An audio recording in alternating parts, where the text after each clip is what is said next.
McKenna talked about it, the mushrooms kind of being like it's almost like a walkie-talkie. And I kind of like that concept of like, hey, you are connected to us. We are everywhere. If you think that's CE5, like if it is, they're there as well, right? They're everywhere. But how to make that connection, this like telephone or calling card to initiate conversation was the magic mushroom, was psilocybin, and many other psychedelics or whatever. It's there, but you have to build a relationship with it. Sometimes there's like the ego's in the way with CE5 because it's as if you will never truly believe until they show themselves to you. Mm-hmm. And they're waiting for you to fully understand that they're here right now. Yeah. And to fully energetically connect with that, there's no need to see them. Yeah. And then there's more of it just all kind of connects in that way. Really quick, before we get started, if you are blessed by this ministry, if you're blessed by this platform, anything that I bring to the table, I ask you to partner with me via Patreon. Go to patreon.com/TruthSeekah and you unlock rewards, my entire discography of music, webinars, meditations, weekly hangouts, and so much more. Patreon.com/TruthSeekah. Go check it out. Won't you come and take me away? I just wanna be with you. Won't you come and take me away? To a place to walk on troubled seas, faith to stand when I don't believe. I just wanna be with you. Won't you come and take me away? I just wanna be with you. Won't you come? You are now locked into the TruthSeekah Podcast. Gargoyles, psychics, everything's ungodly. Dark savage. Streaming live at TruthSeekah.com. She's not a Christian. Give it up, y'all. Your portal to the paranormal, esoteric, and all things spiritual. She's tampering in dark sided stuff. And now, your host, TruthSeekah. What's up, ladies and gentlemen? Welcome to the TruthSeekah Podcast. Excited and delighted to be with you today for another amazing episode. Today, my guest is Gabriel Castillo. Gabriel, welcome to the podcast, bro. How are you? What's going on? What's going on, man? Excited to have you, man, and talk about healing. Yeah. Healing. Let's just say healing in many different modes and types and reality. And specifically, we'll talk about plant medicine, magic mushrooms, as some people would call it, and which is one way that we're able to find healing. And there's many medicines out there. It's really on time because even this morning, someone asked me in my Discord community what I thought about plant medicine, what I thought about psilocybin, hape, and those kind of things. And I've got tons of work out there on my opinions on them and working with them and stuff, but it's kind of cool to hear a fresh word on it, where I'm at with it, where you're at with it, and people who are able to do ceremonies legally, right? So that's a big thing. Absolutely. So, yeah, man, I look forward to it. Yeah, thank you. Yeah, we'll talk a little bit about it all and what you do, what you bring to the table. But I guess that's a good place to start, just to let people who aren't familiar with your work know who you are, what you do, and we can start there. Yeah. Well, the journey started like many people's journey from trauma, right? So the darkness led me to start seeking. And the journey took me around the world, to learn different modalities and to really develop the skills to attack this matrix, quote unquote, in the way I needed to keep my sanity, right? And through that journey, I grew more and more, rendezvoused with different plant medicines, right? Specifically the mushroom, and whole new worlds kind of opened. I always worked with psychedelics in the beginning to help myself relieve trauma, but it really stepped into something much, much bigger, deeper than healing, if you will. And we can get into that. Yeah. So it's like you gotta, there's levels to it. We'll say that.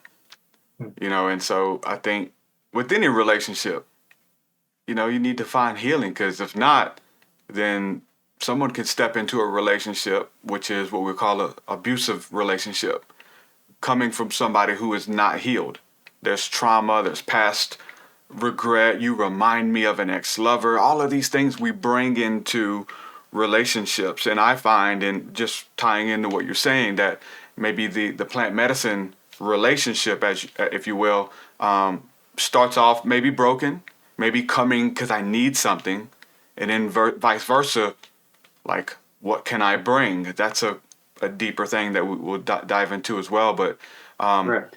so you started out in your relationship with looking for healing, needing to rid oneself of trauma, probably looking in many different directions, and none of them seem to last, those kind of things. Talk about your first initiation, your first hello, if you will, with psilocybin or whatever the magic mushroom was. That's what I'm assuming. Absolutely. Yeah. So the first journey was a 10-gram journey on an empty stomach. Wow. In with, darkness? with penis envies. Wow. Okay. Yes. And that was life-changing for me. So I did ayahuasca before, sat with it a few times, but it didn't speak to me. It wasn't calling me. I like the process of it, right? My ego was infatuated by the theatrics of how deep it could go and the mysteries of it, if that makes sense, right? But the mushroom kind of took a tug on me, and I just stumbled across Terence McKenna and fascinating ideas of just, what the mushroom actually was, and that there's something else to it. And I just approached everything like a skeptic, very whatever, let's just try it. I tried everything, man. You know what I mean? Yeah. So I was always interested in the woo-woo, but could never grasp it. Right. So all this CE5, all this meditation to make contact, all this type of stuff was just like, I started to kind of see through it, not saying it doesn't work, but that wasn't the path for me. Something else was calling me, and the mushroom, when I had that journey, it broke open. It spoke, literally, it spoke. There was a deep voice there, and it was as if it was my higher self, or I don't know what it was. Yeah. Right. I was learning it as it was learning me. Right. And man, it told me everything that I was still holding on to, everything that, I think about myself that's not true. Yeah. Showed me ego. It told me I was going to die. I literally thought I was going to die. So I had to make peace with the fact that, wow, I overdid it. I had way too many mushrooms. I'm going to die tonight. And that's what it is. And so I was going through all these emotions and just quit, like layers, levels, if you will, right? And a great purge came on, man. A purge so strong that when it started, it didn't stop.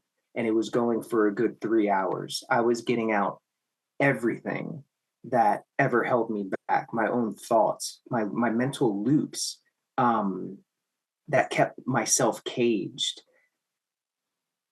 Man, all of this was coming out, dude. It was coming out. And through that transition, I realized, oh, wow, like I had this clear feeling of just consciousness.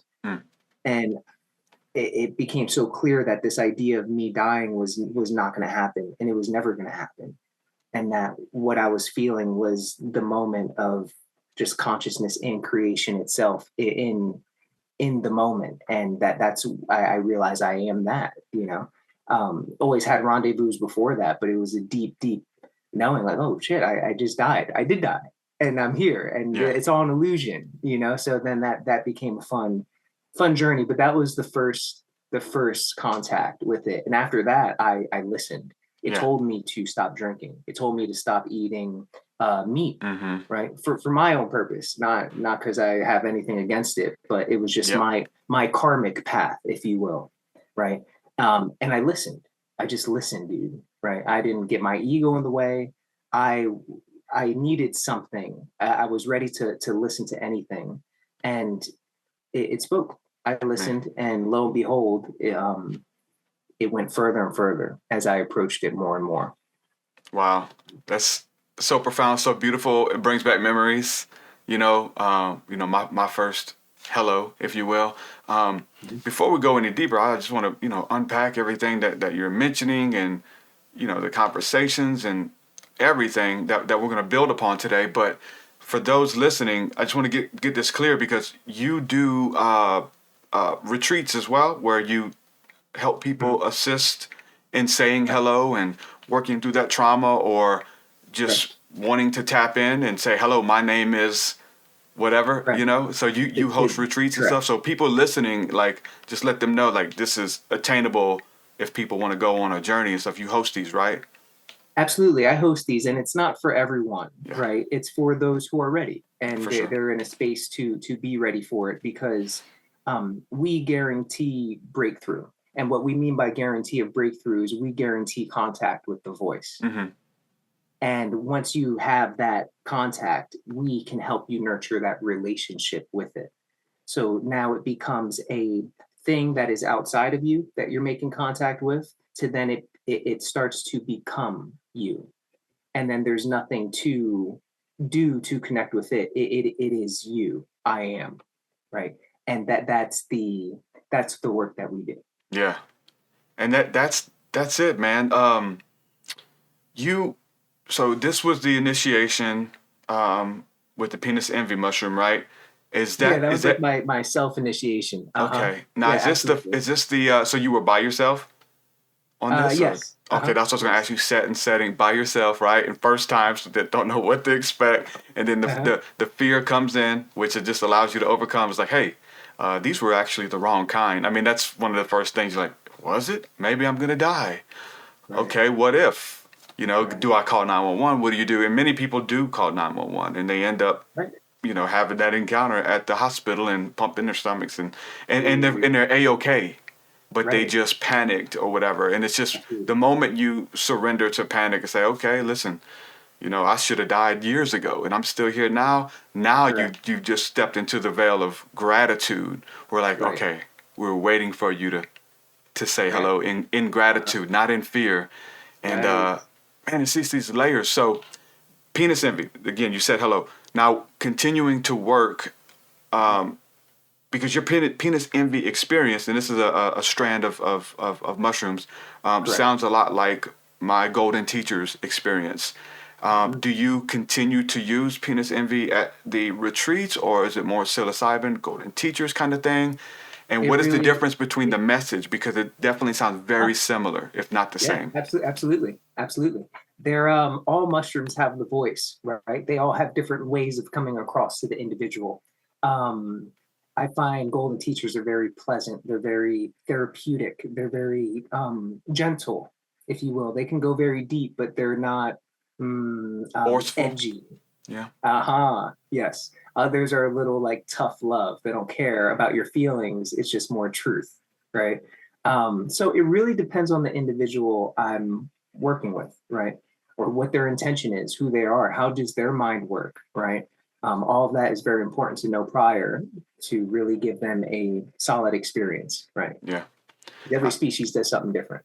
Mm-hmm. Awesome, man. I like the fact that you said that, it's not for everybody, and there's one thing of when you hear these stories and you watch, other people's journeys and see the healing and all of these kind of things, or hear the conversation and it builds intrigue in you, I tell people, like, I don't recommend anyone doing it, but I'm going to share, my experience. And if it calls you, I just simply say you have to do it, because it's not gonna quit calling you until you do it. You're going to be intrigued. You're going to be watching podcasts like this. You're going to be watching Joe Rogan interviews. You're going to scour the internet and find Amber Lyon's story and reset.me and find all of the beautiful things that people are overcoming. The fear of death, overcoming opiate addiction, and all types of ways that they're finding healing. And that's just kind of what it seems like these plant medicines, these intelligences scream and bleed healing. Not just them, but really all of nature is here to assist with the awakening and the healing of the nations. Yeah, absolutely. Yeah, I'm glad you brought awareness to that. Mm-hmm. Yeah, so it's one of those things where if it calls you, you got to do it. So I'm not I don't recommend any, and it's this is my experience, and that's all you can share. you know, because that's your truth. And but it is, like you said, it's repeatable. Mm-hmm. It's repeatable. Yes. You know, you can. I'm gonna say this because you brought it up, Terence McKenna. So I'm a big CE5 guy, right? You know, and so McKenna said, you know, he's on record years ago. Terence McKenna, he said one thing that us in the psychedelic community have that those in the UFO community that don't have is repeatability. We can take 5 grams of psilocybin cubanescens mushrooms, and suddenly we're in the presence of these aliens and these divine beings that you all are seeking to contact in the stars. And that's magical. I channeled him just now. But you know, that was a deep, beautiful conversation. But for someone me, like being into the CE5, I'm like, man, I wonder what McKenna would say today when, you know, CE5 has definitely evolved, and I think the two are married together, you know, to a degree. But what would you say to that quote and to his whole stance, and you know, what if they meet, you know? Absolutely. I would speak from my own experience, and my own experience, B plus is 7 grams by myself.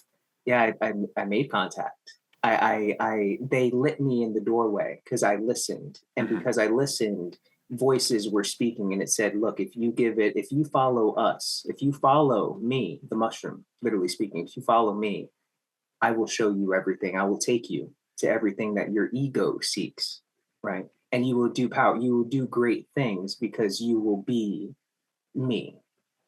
And so it was like a big egoic voice, but I was like, I gave myself to it.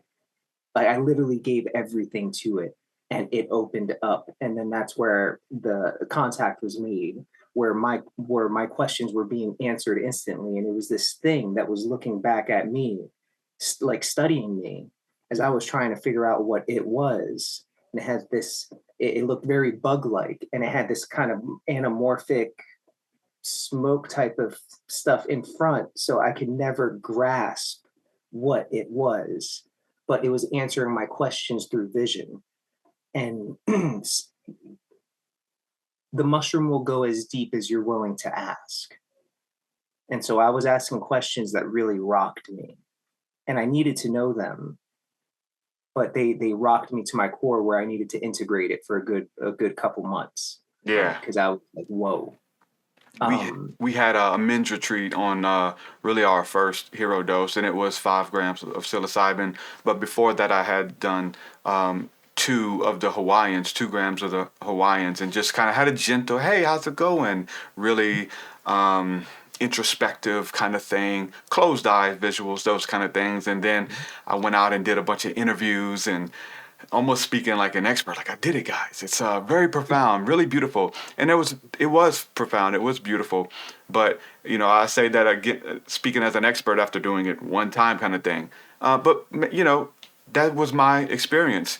But it wasn't until the hero dose several months later that it was like, you know, it was the real deal. And, you know, speaking about many of these mysteries openly, even in my music, biblical scriptures and the esoterics, and even as you're talking, just being able to tie this back, because most of this even sounds like angelic encounters within the Bible, about even the fear of death, being in the presence of a divine being, like, oh, I'm going to die.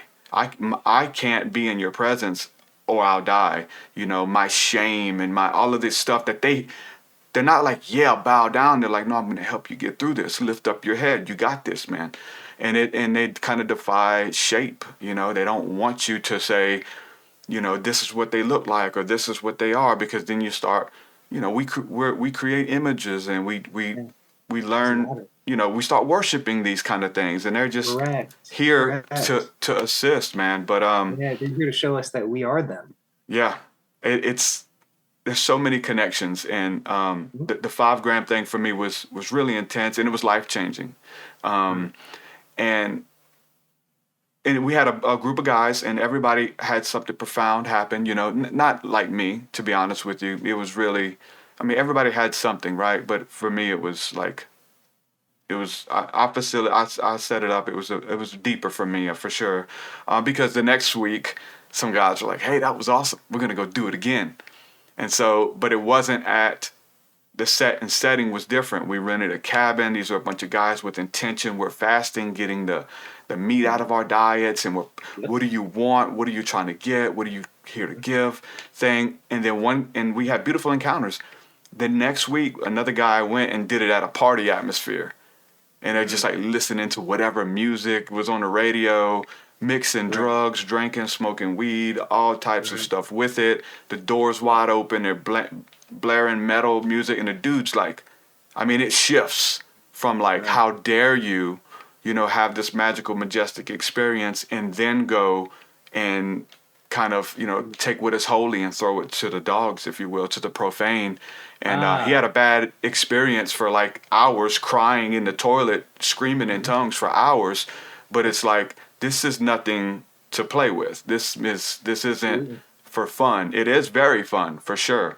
But it is very serious. And you're playing with an intelligence that knows you better than you know you.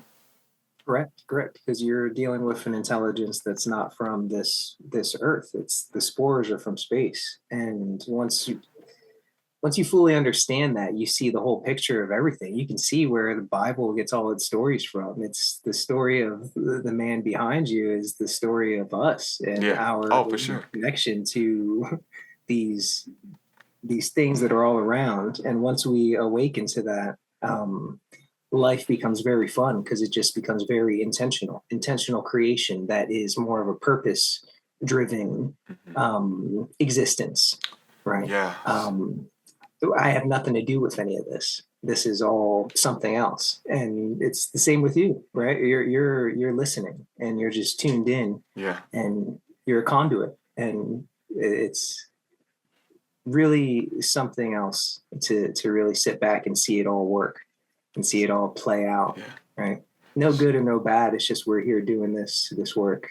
Yeah, so let's talk a little bit more about the CE5 connection, right? Because I don't know because it's so many things run together, but the CE5 connection and being able to see that way and being a skeptic, that I'm a skeptic. Like, you got to show me. I'm just not going to take your advice. You're going to have to show me these things on camera, whatever. But what is your experience with CE5 and the magic mushrooms and connection if they are connected? Absolutely. What I find is that CE5 never worked for me. I understand the protocol. I get it. But to me, I walk the path of meditation and everything. For me, the plant medicines cut out the middleman. And when you see that the middleman has been yoga and has been meditation, has been all these concepts that enlightened people who took these medicines created, you cut out the middleman and you become them. You become the creator of these. You start to see through all of it and you see that we are all connected. And the idea that we need to connect with something out there is the reason why it's not connecting. It is us. And when we connect in, it's just there. And these tools are there to help us kind of break the fabric a little bit. And they're here on the earth. It's not like you're cheating. It's that's what it's here for. People have called it that. People have called it cheating. Absolutely. Absolutely. You think they don't understand, or it's trying to oversimplify it? No, I think they're just not listening and they just don't see the whole workings of it. Right. With the education, I know Jesus, the dude behind it, was an initiate of the mysteries. Understood the mystery schools, man. And all these guys do. That's why they understand the power and that's why they're pulling the strings. And it's all intention. We can tap into that same knowledge. And that's what this provides. If you go deep, you go straight to the source and you can summon it. It can become you.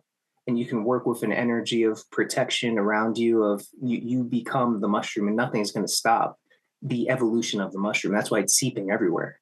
The mushroom is the great cleanser and it's the great destroyer at the same time. It's here. It's going to destroy dogma. It's creating new and it's spreading. Mycelium's all under our feet. Everyone's starting to get it through the masses, through all levels, clinical boxes of psychiatrists, all the way down to the underground, to new products that, dude, it's all coming.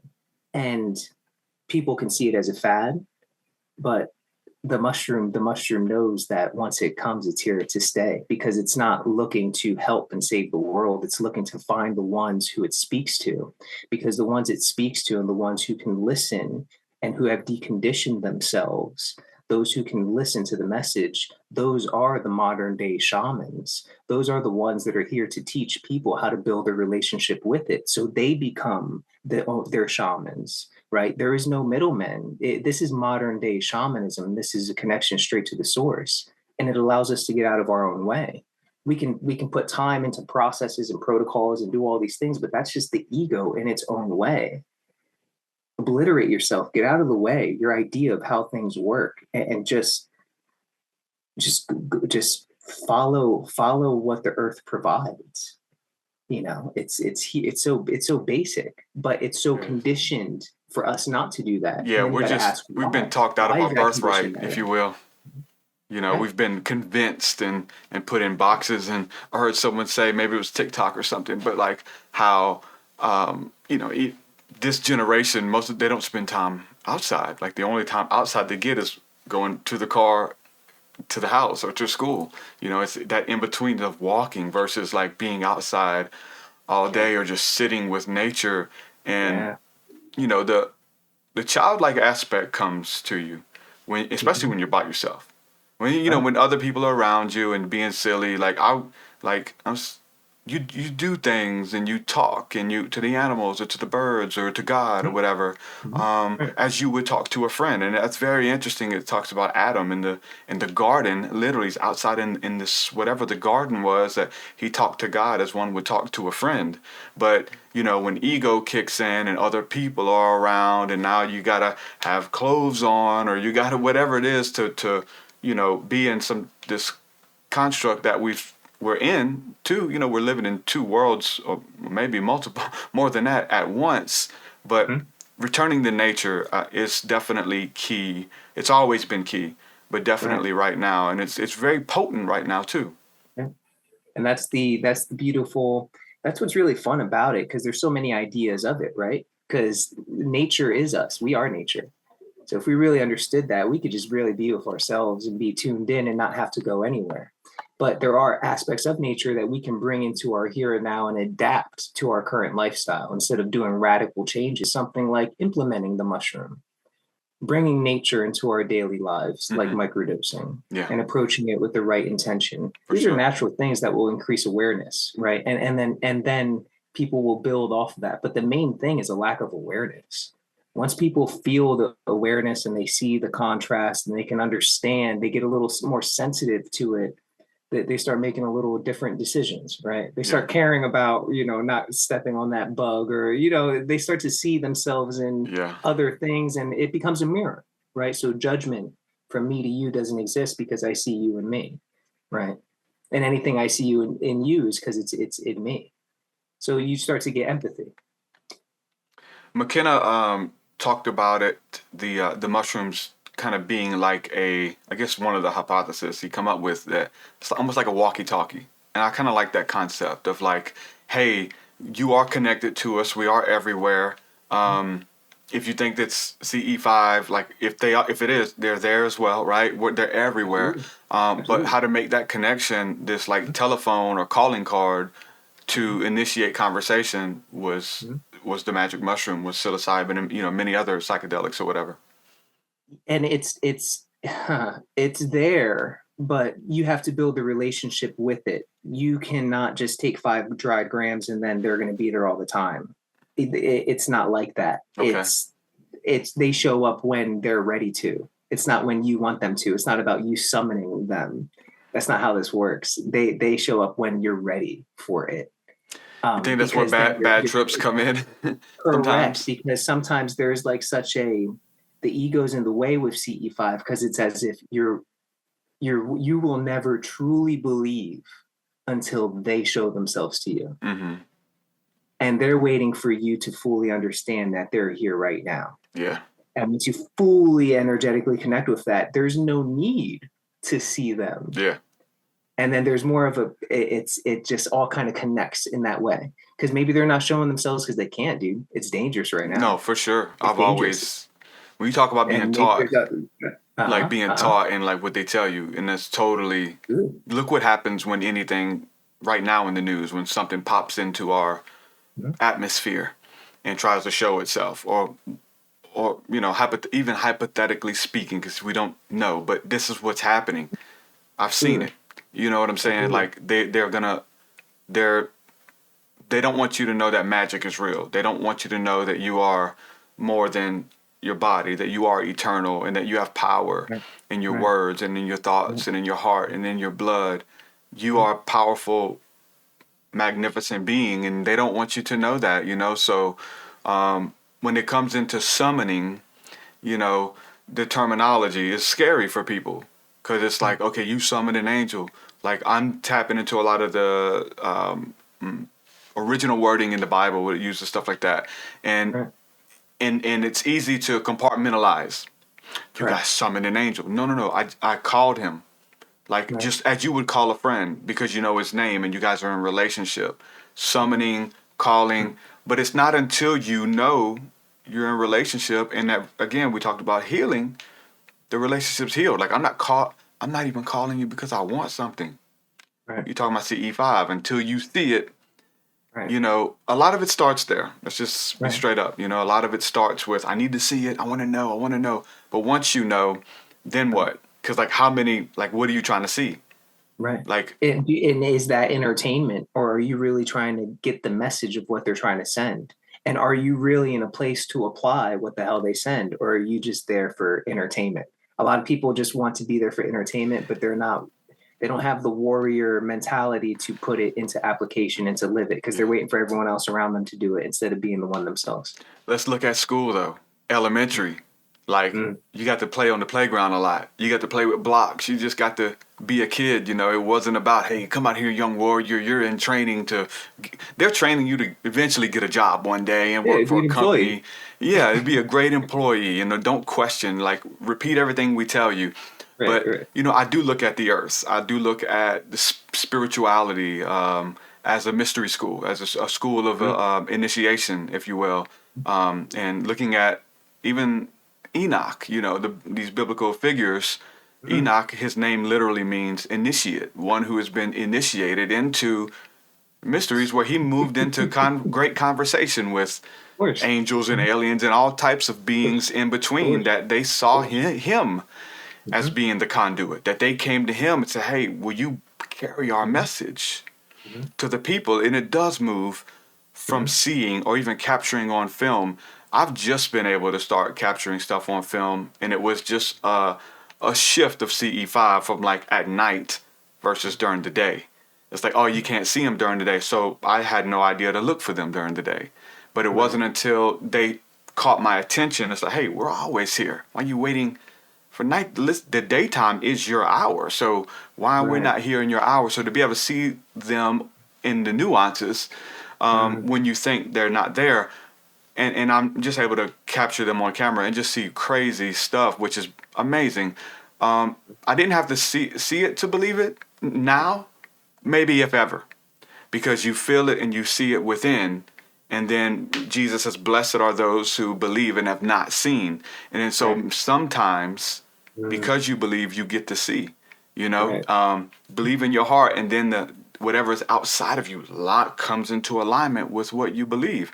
That's how this is working. And that's definitely one of the messages that the plant teachers are screaming at us, right? Absolutely.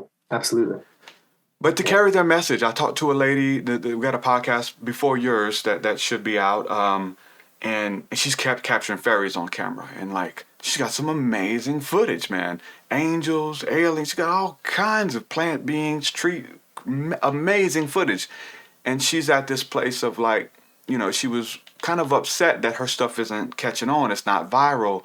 You know, there's production aspects. There's a lot of aspects, but it came to me just to tell her, listen, you could show people all the footage you want and they're still not going to believe. And the people who you could show them fake footage and they're going to believe just because it's in them and they want to believe. So change it up versus showing you that they're here. That's neither here nor there. But what is their message? Right. Like, change the channel, change the approach of like, what did they tell you? What are they, how have they changed you? What are they saying? They need a messenger. All of the realms do, right? God needed a messenger because humans wouldn't listen. So Christ comes, right? And then other people tap into that same energy. And now God and the gods and the mushrooms and all of the angels that scream healing are still screaming healing, but nobody's listening until they have a conduit. So, caught up less on being able to see something and what is it saying, because the messages are profound. They really are very profound, and I think it's time to embody that. And it shifted for me. I love seeing them. I don't need to see them. You know what I'm saying? Because I see people see them when you speak for them. They respond to your light. What's coming out of you, man. And I know you've been with them. Yes. Like, there's a lot of charlatans in this. Let's just be honest, especially CE5 and stuff, in every realm, religion, there's charlatans everywhere. But when it comes to like, hold on, you're sitting with somebody who's like, their life has been impacted and they carry, like, they're with them. You said that you merge with the mushroom. Like, even not trying, it comes out. Healing comes out of me. It's, it's just having a conversation with you turns into a ceremony. Somebody who would never get to sit down and experience it, they'll get a piece of it just in a conversation with you. Like, this is embodying this. It's very scary to think about, because you become a channel, you become a conduit. Right. But I think the scary part is when people don't understand that you already are a channel and a conduit for everything you've heard and everything you've been shown, everything they taught you in school. You already are. Your faith, your lack thereof, religion, all of it. And there was a quote from Terence McKenna that came up to my mind when he said that, is that half the time you think you're thinking, you're actually listening. Yeah. So it's we're all channels. We're all open, and it's just becoming aware of that. That gets us out of our own way. Mm-hmm. Because if you know that, then you can change the channel. You can change the radio dial, the receiver. I like this song, then you man. start to, you get the idea of it. So then you start to master it. What does that feel like? Then you start manipulating energy, right? Mm-hmm. Yeah. And you sing that song and you learn those songs, and it really is that simple. I mean, our bodies are in tune with all of this. That's the thing. It'd be different if it was just woo woo and wanting to get caught up in the woo woo. But you mentioned the mycelium and the network and then the neurochemistry, neuroplasticity. You got neurogenesis that these mushrooms are bringing forth, literally healing the brain and reconnecting broken brain cells so much that your body is a part of this. It's not just the imagination, but every single part of you is connected with all of the beings of the elemental kingdoms. That's why I really enjoy, specifically the fungus. We can label it as plant medicine, but the fungus stands on its own, right? And it's very closely related to us. But that experience of people needing to see it to believe it, they can experience that just with sitting with that medicine. That veil can break for them, so then they can understand. Yeah, it's all here. How can it not be? Right? Yeah. They become open, and it's beautiful because they can bring that on themselves. It's here. It's our birthright, like you said. Yeah, mm-hmm. I talk about prayer a lot, where like what you start in what we call the secret place, just kind of by yourself, like you said. Nobody knows. You're not getting any cool points to go on a journey by yourself, or even go into your room and pray and commune. That's all it is. It's not begging, and it's you tapping into communion. And a lot of times what starts there, what is birthed there, a seed is implanted in the secret, the secretion, right? We know about the sacred secretion and in this place of darkness. But when you go out into the day today, like, that conversation continues. It's not like, okay, I only get to say hello on the, when I'm partaking of whatever medicine or prayer life, it's only in the room. No. It starts there, but it continues elsewhere. Then there's an evolution of your consciousness where hold on, I'm in communion with something. Like, it knows my thoughts And listen, the words get in the way. They're not teaching us words. They're teaching us feelings and emotions. And that's the original word. When it says God is the word of God became flesh, it's a vibrational frequency. It's a feeling. You know it. You can sense it. Correct. And it doesn't lie. And there's very few in tune to be able to receive that. And then that vibration creates the word. And that's the word that's going to decipher and crack through the others. Because you got to become that. You got to be close to that. You've done the work. That's why you were able to receive that. Yeah, you start, we compartmentalize. Oh, that's the mushrooms. No, it's the angels, man. Like, whatever. Like, that's just one. It's you them, have bro. It's many them. different people. Yes, the aliens. Like, are you guys talking about aliens or angels or all of that? All of it. And more. How about we put it like this? This is my prayer. This is my vibration. Anything that is here to help, anything that has my greatest intention and interest in mind, I'm open. And, I'm a student. I'm a friend. That's it. Yes. See, you're tapped in, dude. Not putting anything into a box or saying it has to be this or that or keep away certain vibrations. All this idea of darkness and evil. All of that is energy. And there's teachings in all of it if you're open enough to accept it and to have the intent and to be strong in your knowing. Oh, man, it's beautiful. So good. So tapping into healing, tapping into being initiated. And then you say you just keep coming back to learn. How often and what are you talking about? What is their main goal? I know it's probably easy to sum it up in healing, but there's many, that's maybe it's more, maybe there's so much more, but what are you getting in the relationship? Yeah, absolutely. So in the relationship, it first had to show me who I was, right? It showed me really where I came from, where every down to the stars, right? Really all the way back and why I'm here and who I am really and what my true family is. Right. And that birthed the vision of the creation that's being created, which is the way to spread the word of what this is and the teachings of how to develop a relationship with it so you can become it as well. And that's where finally Detached was birthed from, because it was the process of detaching from everything that was not my own. To create enough space, energetic space to receive and be an open channel. And that's when everything came in. Yeah, man, that's That's beautiful. And, the conversation continues, it's right. What's next. Yeah, it continues. It just keeps going deeper and deeper, at this point, I don't even have to go to it as much. Typically, it's every 3 months, 4 months. I know when my ego starts to get in the way of itself. So then I know, okay, that's when it's time for an ass whipping, right? But it is, I am it, right? So I can take a microdose maybe once a week and I'm tuned in. It's all creation. It's all like ideas. Now I'm so not in the way that ideas come to the mind and I know that's not me. That's coming from something else. So I got to listen. I just got to meet it halfway. So I'm doing.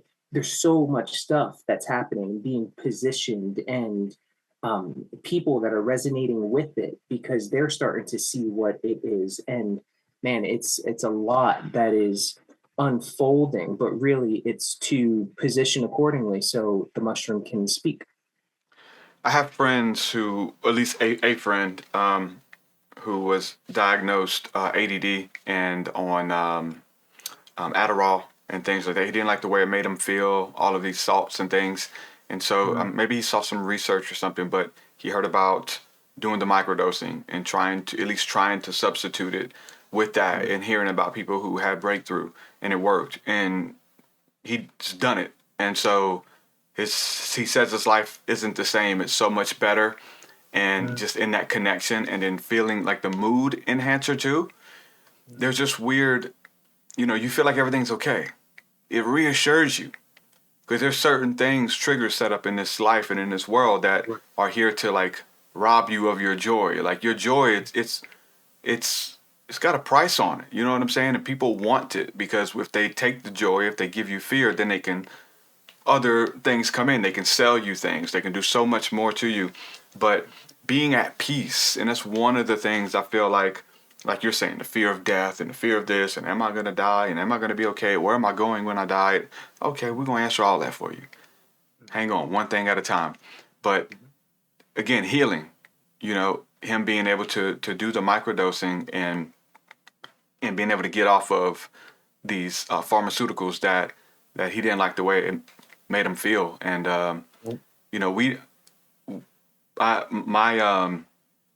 my wife lost her boss and really good friend of hers, and it was very hard. Still is hard, for sure. But my friend had given me some of the a tincture of the golden teachers for microdosing daily, and just putting a little bit in the coffee in the mornings. And I could tell, it was very little, but I could tell just because I feel like I knew what I was looking for, just that little, that little alignment, everything's okay.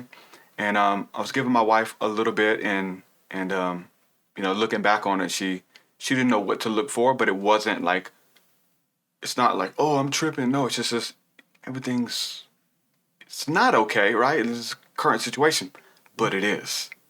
Everything's going to be okay. Right. Strength to make it through. Be patient. Like, it's really, that's its vibrational frequency. And so it's like a sitter only in life. And she's able to look back and say, now I can see where it had to help. Like, I don't know what I would have did without it. Like, just imagine if I went through that without just a little adjustment, So we're supposed to be doing life with all of those teachers and friends, Absolutely. and that's one way, is the microdose that a lot of people, there's many people who haven't, even my friend, his only hello was the microdose. Like, it wasn't to dive all the way in.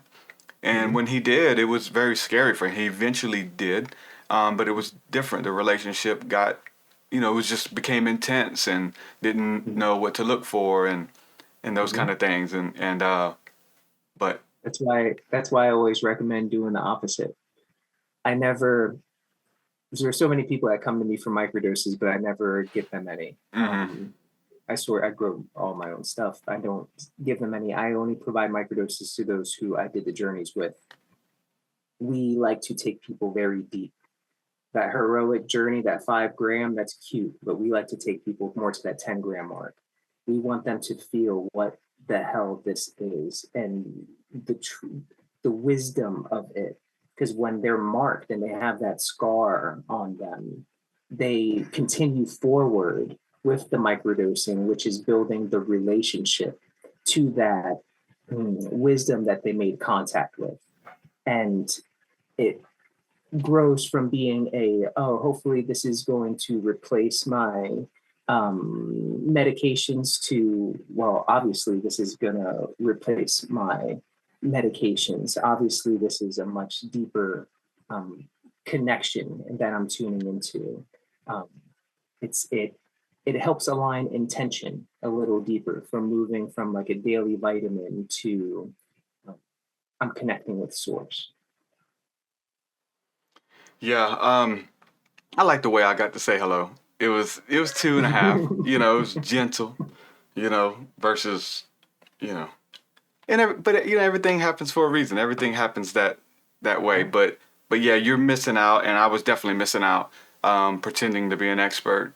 And I wrote about that and talk about that quite openly, and people, I had some friends at the time. I don't know if it was a jealousy thing or whatever, but it was like they really were mocking me and being vulnerable, saying, yeah, I was acting like an expert, man. I was doing, interviews and talking about it. But, when it comes down to it, like how many times, like before you're able to speak on it, before you're able to share the impact, like how many near-death experiences does it take before you to say, man, this is profound and came to me, even if you never have another near-death experience again. I mean, people, even these people who were kind of talking, like kind of mockingly, like they're Christians, and it's like, hold on, you had this encounter with Jesus and you've never been the same, and you've been talking about it ever since. Like, how many times do you need to get born again? How many times do you need a near-death experience? How many angelic or magical encounters before? Not as an expert. That's out there. I said that. But just to share and embody the message. This is what happened, man. I met that guy, and this was my experience. There's a lot of that. So when it comes to, well, I don't say addiction, but abuse, is there people that they show up and they get that one dose and that one hero journey, they learn what they need to learn and move on? Because, I mean, you even said it was like months of unpacking. That was my thing. The guys were like, yeah, we're going to do this again next week. Hell no. Dude, when can we do it? 3 weeks? I don't know. Mm-hmm. My paradigm is expanded, shattered, rebuilt, cleansed all at the same time. This is going to take me months. I just can't wait to get home to hug my family. And you know what I'm saying? Just like you would after a car accident, a near-death experience, you touched the other side and didn't know if you would come back. All of these kind of things. And it was something that I knew was going to take me months to unpack or years to unpack. And I'm still am, let's say that. My wife was a little nervous because she knows my personality. Many of us do things above and beyond, no half stepping. And it was only because I tried to reassure her, and she's like, oh, now you can be doing mushrooms every weekend and blah, blah, blah, this kind of stuff. I was like, nah, it wasn't like that. You gotta. But my friends, some of them anyway, they tried to do that, and it quickly punched them in the teeth and said, nah, you're not abusing me. You're abusing alcohol, you're abusing marijuana, you're abusing opiates. You're not abusing me like that. Talk a little bit about that. I try to say that you can't abuse it, like it won't let you, but people try, for sure. Right, They get dependent and those kind of things. Yeah, absolutely. People can try to be. See, that's why it's that's why it's very important to approach it like an adult and to understand what you're really looking to get out of it. And to work with someone who's been there before, especially someone who doesn't want to put you in a trap. If they're there to watch out, break you free, to show you that you are that, they're going to let you go on your journey, but they're going to help you so you can get out of that way. I think, man, I really, it's, I don't know. There's so much there that you just said that it's kind of hard to pinpoint on what Yeah, it's there's a lot there. It's multifaceted. There's a lot of things going on. There's a lot of moving pieces. So, but you did mention. Let me just tie it in like this, because you did mention that just taking the 5 grams doesn't immediately get you access or whatever. Just 'cause, hey, I got mushrooms, time to go in. But no, it's not time. You didn't do what we said last time. Right. Like, you still got to unpack. What are you doing? Showing you're back. Absolutely. You're back, like Absolutely. Kind of thing, and that can go into, I would say an abusive relationship. Like, you're trying to take advantage of me, dude. I just gave you money last week. Mm-hmm. And you need money again? Like, why you just come to me every time you need money? Like, it's this abusive relationship. Like, hey, I found a honey hole. Hey, I trapped a leprechaun. Like, right. That's why intention is so important, and that's why we're there so we control the journey. They have a very pleasant therapeutic journey, and then the next day we go very, very deep, so they know what they're getting into. But that once they experience that, they know that's nothing they want to abuse. Period. If you go on lower dosages and you feel real good and everything's connected, you're laughing. Every weekend. Yeah, you want it all the time. And then you start to understand, oh, wow, every journey is not the same. Yeah. No matter what you do, you can't replicate the journey, but it will get you to the same place, but you can't control how that it's going to get you there. You know what I mean? So there's nothing to abuse if you approach it the right way. Now, if it's just sold to you and it's all underground, then yeah, it's going to be that way, which is okay. That's how it is. but you just have to understand that there may be ways to access this thing that you just really don't understand. And you can't really break through without learning, Yeah. right? From someone who has a relationship with it, right? I see this like, dude, if you really want to work with this thing and break through, then like you want to go find a shaman that is that. I want to work with the person that is that. I'm not going to figure it out on my own. I can. That's cool. I know everyone else has. I can do that. But when I'm like, okay, I can go on a 10-year journey and figure this out, or I can be guided by like it's just common sense, but it's for those who seek it and who are called to it. Because many people don't even believe the idea of having a relationship with it. Yeah. They don't even think really anything's there, you know, or they think they're there already.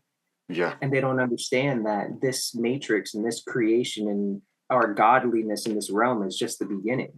Now start asking the questions, why is this here? Why are we here? Why is this consciousness? Where's my consciousness really? Oh man, you start going deep and then you start to see, wow, the larger, why they're even here to begin with and why they're trying to talk to us and the big inner workings of what is really happening. It goes much deeper. Yeah. And that's when you're willing to sacrifice your idea of whatever this realm is and what it means to you, what your feelings care about, family, friends, all this shit, all those feelings and connections to this illusion. Mm-hmm. You transcend that and you become a warrior for the message and a connection to the channel, pure. Yeah. Willing to sacrifice yourself for it. Now that's the different, that's the realm. That sounds amazing. It sounds a lot like Jesus. You know what I'm saying? Like somebody who tapped in. It's like, hold on, man. These illusions, these things, man, this ain't real, man. Y'all aren't real. Y'all aren't the people who are trying to heal us or really hurting us. The people who claim to be the teachers of the scripture don't even know the scripture, you know? And so there's this false paradigm that they've convinced everybody somehow of why we're really here. And you're telling me one thing, but they're telling me another. And because of your track record, kind of believe the others, man. You know what I'm saying? But saying yes to that calling, becoming a warrior of virtue, and I'm going to heal the world or whatever, you know, and it does that. You're like, but there's a way to do it because, you know, psychosis is real. And I'm not even saying that psychosis is bad. It's just like when it's not handled right or it's not, you know, when you just 0 to 60, yeah, you're all of that, but you know, how you gonna pay your bills? You know, hey, I'm an angel from heaven, man, and okay. Well, show me something then. What can you do? What do angels talk about? You gotta have some kind of power. Like, there's a lot of things that happen to people, whether it's you know, they say you need to do like a mental evaluation, even if it's with a shaman or a person. Like, yeah, man, I don't know if this is for you, big dog. You know what I'm saying? Like maybe you do need yoga. Maybe you need something else because there's a messiah complex that can happen to people. And everything that you said, I bear witness with 1,000%. And I can tell by your life and being able to be a true shaman, which is one who's able to live in multiple realms at once. Or go back and forth, get the information, bring it, and then actualize it. Or share it with somebody who is able to actualize it. Because let's just be honest, most people who are really tapped in, that's all they speak is that. And they can't come and, you know, hold a job. That's what the priests were. They can't wear masks. They can't come back to this. The priests were given, let's say, hey, take care of the priest, man. Right. That's what they're doing. They're connecting with all of the plants. They're connecting with God and the angels. They can't be out here going to the club and at the bar. They don't do that. This is what they live for. They're born under this star system. They know that, and you need to know that and assist and come and listen and come and learn and then actualize it. And they had this whole process set up. And God that orchestrated this still operates at a very similar process. But this world doesn't. And the construct. So it's very hard for those priests and for those shamans that are just born under that star system, man, that this is what you do. You're hearing voices, you're seeing visions. Some are hearing more, some are seeing more, some are feeling it in their body. Everybody operates differently, but it's the balance. That's the biggest thing for me is because That's the what's- conversation, yeah. just because my inbox, man. And not just that, I know people, like, you know what I'm saying? And I'm one who's been through it, and I get the thoughts too. But am I Jesus? Yeah, I am. You just said, like, hey, his story is our story. But you get the people who have these breakthroughs or whatever. I am Jesus. Worship me. Give me this. I am him. It's like, nah, we all are him. Even the Muslims, even the people you hate, a piece of them are him. The parts that are beautiful, the parts of them that's lovely. If you honor it and honor him in everything and in everyone, it's a lot bigger than the psychosis. But did you go through it at all, man? Like, it's hard to balance, but it's hard to make your way back and be able to actualize through that. Yeah, You know what I'm that's saying? the beauty of it. I could speak for myself. I never made my way back. Before I even made contact with the mushroom, I was ready to leave this earth. I was done. So I was at the end. There was no other way for me. And that's when it really started to break through. Now, the connection, it's very funny because once that happened, I went further and further into it. Yeah. So I went crazier and crazier Yeah. and crazier. It gets crazier and crazier. Super crazy. Yeah, I got gets that way. crazy. They were like, okay, this person's weird. He's weird. He's not doing what he needs to do. Yeah. But I was trusting the voice. I knew it was not me. So I was trusting it. And because I had nothing else to believe in. Mm-hmm. So I started trusting it. And what manifested from it was everything. It was everything. Was the ideas, was everything. It was the whole creation of a whole business with funnels that's bringing investors into the mix of it was the creation. I was able to get so woo-woo that I was able to integrate it into the here and now, and it made me a Jedi in the here and now. I know I can walk on water. You don't have to believe it, but you can sit back and watch. I know that what I say will come to reality. Yeah. I know that what I see in my mind's eye is going to happen.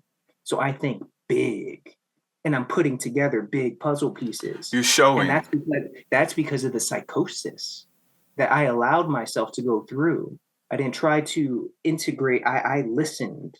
I got out of the way, and it took care of me because I did so. It said, okay. But you learn through that, though, right? I mean, you learn etiquette. Let's say that. You know what I'm saying? You learn, hold on, they're teaching me how to, just like they're reading me and scanning me, like they teach you how to do that. Correct. It's Jedi mind tricks. That's like, hey, I know not to tell you these secrets because your heart ain't right. And I can tell just by standing next to you. Right.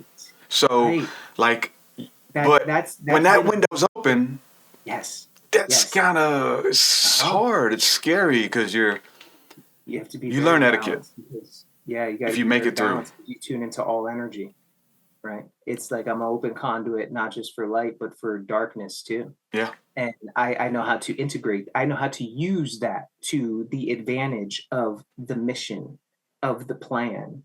Right. I don't shy away from feelings or from things. I use all of them, which is just the true human experience. Yeah.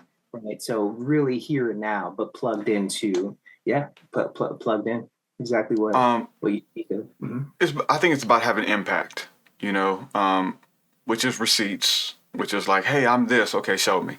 I would always, I get tons of messages, and I don't want to, first of all, I don't want to take advantage of anybody who's mentally unstable. I don't want to do anything like that. I don't want to mock somebody because I don't know. Like, what if you are? Like, I get messages, hey, I'm your mother from Egypt and, blah, blah, blah, and these things. And do you believe me? It's like, what do you mean, do I believe you? Show me. Tell me something. Like, what do you mean? Like, if you are, you should have something, not just to take your word for it. And so the same thing with, with religion. Anything. Show me. Right. Show me. Oh, yeah, the mushrooms tell you. Man, show me what the mushrooms told you. Don't tell me what they told you. Show me. Show me Jesus was, I'm a Christian, I believe. Oh, show me. Because you eventually, when you start integrating with these things, man, you start embodying them. And I'm telling you, like, that's what happens. with mushrooms, with Jesus, with whatever personification that existed somewhere that now exists in you, because it's always, it's like you said, it's in you. The Bible tells you Christ in you, him outside of you ain't got nothing to do with you 2,000 years ago. If it even was real, like we don't, but today, my life shows that, and I had to do that with my wife. Okay, now you're going to be doing mushrooms every weekend, and now you're going to be blah, blah, blah. No, it ain't like that. It ain't like, okay, show me. And it's like, I'm going to show you. Like, you'll see my life. And she could tell, you know what I'm saying? And so there was nothing you could say against it, because, you know, you have the fruit. And that's what you judge. I mean, you judge fruit. I mean, that's what they call. Right. What is your fruit? Did you get any fruit, you know, from it? And you can't, because people eat that and people see that. And you can't lie. Fruit doesn't lie. It tells you what tree that is by the fruit that it brings forth. And so somebody talking good game about business ventures and money and, man, we're millionaires if we can. Okay, well, you better channel a little bit of money of it then, or be able to navigate in this realm, because it's hard. It's scary. It's very sad to watch a lot of people. Hopefully they, you know, my thing is just to show them, because that's what you're doing. You can tell me all day, we can talk about this all day, but show me. You can give me financial advice. Hold on, let me see the numbers. You can show me that you have legal exemption. Oh, show me. There's people lying, telling you they got legal exemption, you know, and all kinds of things, but they can't show anything. Bring the proof, bring the receipts. And I think that's a big part of it. I have nothing to show you. It's you that are going to see it for yourself. That's all you see. That's all you see. And you become an expert because it is your experience. And no one else has lived your experience. And when you have enough self-esteem to know who you are, and you know that your experience is medicine for someone else. For sure. You step into it. For sure. That's what you got to know. That's what they tell you. That's what the fairies say. Just show people that we're here. That could be anything. Tell them what we said. No, don't tell them. Show them what we said. Correct. What did you be quiet, be still, sit in nature. You know, we'll show up. We're always there. Quit moving so fast. Right. Slow down. I mean, that's what they're telling. I mean, that's what the mushrooms are telling everybody. Correct. And that's why, to go back to it, right? It's not for the ego. It's to get back in tune for, okay, what I'm here for and what needs to be done. What is the most creative way to do it? You see the circumstances. How do you do it the most creative way? How do you do it so there's no face of it? How do you do it so it impacts the subconscious much easier? Right? It just gets creative. You have a partner in the mission. Yeah, you're not alone. And we have many. You know, that's one thing that when I mention plant medicines or any type of plants, and you know, we can put you know, psilocybin and mushrooms just in that category, just as fact as like you don't become dependent on one thing. You know, because like anything can be abused. You know, alcohol, breath work. I mean, you know, money, everything can be abused. Sex, but the beautiful thing that I appreciate now is that in these modalities, there's so many. Like, if it is hape, if it is, you know, mushrooms, if it is breath work, come on, like cacao ceremonies, like, you know what I'm saying? There's so many that are a part of, first of all, your natural genetic makeup. You're fearfully and wonderfully made, the Bible talks about, and the way that you respond to such molecules in the message that they carry, because some of them replicate and they're in other things. Some of the healing that is in here, they're the healing in meditation. They're the healing that's in DMT. It's very similar. It's very familiar. And that's kind of helps you. Hey, I seen you before, right? Yeah, man, I was there. I was with them. That's my people. Anywhere healing exists, that's where I am. So you can know that.